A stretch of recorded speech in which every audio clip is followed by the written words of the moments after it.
Hey guys, Landon Smith here with Remax Professionals, and today I'm going to tell you about some key changes that have been made to FHA loans in 2024. These are some things you need to know about if you're considering getting an FHA loan. And some of you may be wondering, what is an FHA loan?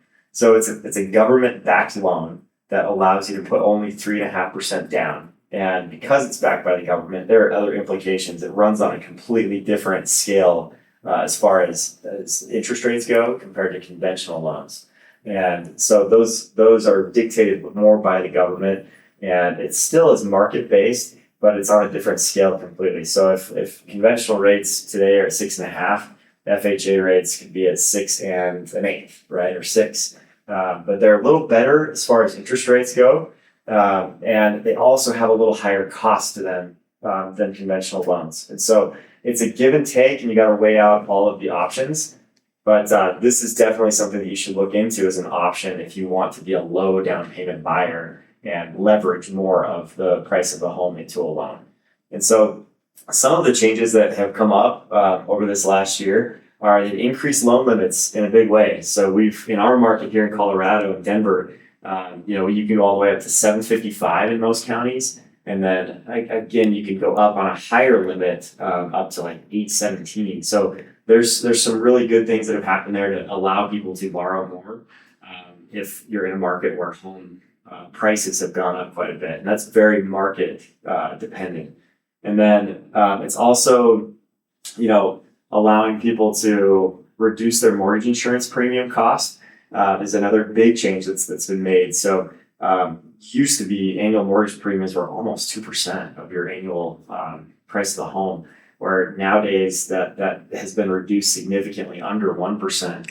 It is still lifetime with the FHA loans, so it doesn't go away even when you hit 20% down unless you refinance out of that loan.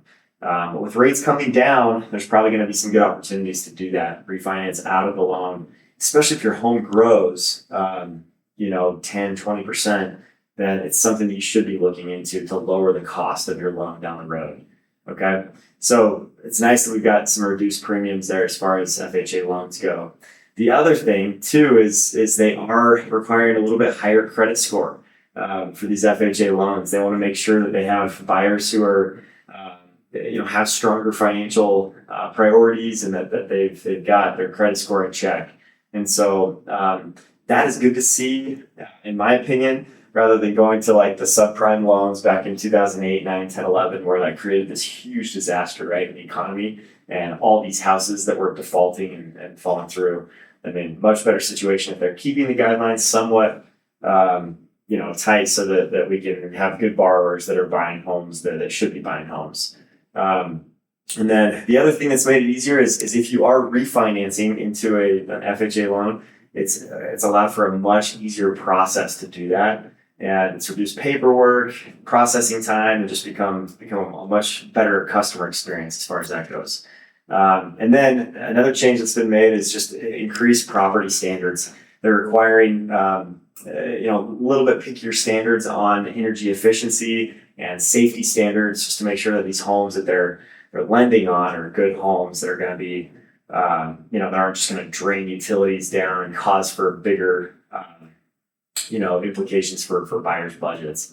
And then increased down payment assistance. So FHA has always had state programs and local programs that have allowed for even more coverage on the down payment. So 3.5% down is like the base down payment that's required for FHA. But then there's also other state programs like CHFA here in Colorado is an example of that, which covers, up to 4% of your cost of the home in a down payment and makes it so you only have to pay a minimum of $1,000 down. So there are options like that. So if you're thinking like, man, I got to save 15, 20 grand to get into a home and I can't even think about it until I get to that point, maybe you should look into the other down payment assistance options that are out there because those have been expanded this year. And then another change that's been made is just expanded eligibility for self-employed borrowers.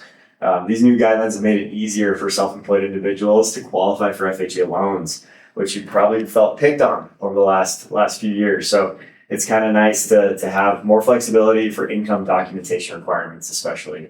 And then, hopefully these changes will aim to make FHA loans more accessible, more affordable, while ensuring a higher standard of borrower qualification as well. It's a great product. I can't stress enough, you should look into all lending options when you're considering buying a home. And FHA is a great one to do if you're needing a lower down payment requirement or a higher debt to income ratio.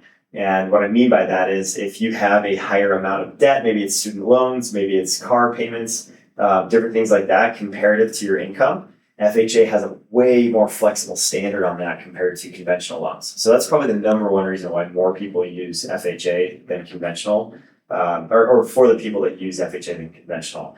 I would say the majority of loans right now are still on the conventional side of things just because of the cost of the loan.